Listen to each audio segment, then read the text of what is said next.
Mangin fully operational ang tanan nga modernized bus kag traditional jeepney units sang Western Visayas Transport Cooperative kon Wvtc.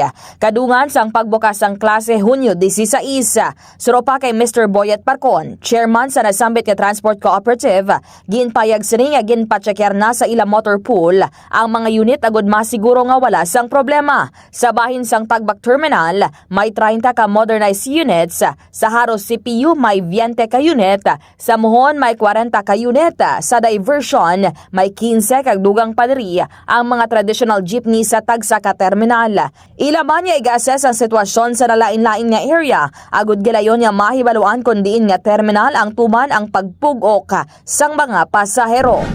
Ini si K5, Kim Montaño Caluyo para sa Kampiyon nga Balita, Serbisyo Publiko. Kagkalingawan sa Iloilo, number 1 na kita, K5 News FM. News is brought to you by: do you feel tired all the time? Do you have frequent infections? Do you have always cold? It's a sign of low immune system. Boost your immune system with Clinica D3 Bio, antibacterial, natural antioxidant, immune system booster. Clinica D3 Bio has vitamin D3, lauric acid, and monolurine to fight against all viruses. Try Clinica Vitamin D3 with Coccus nocifera.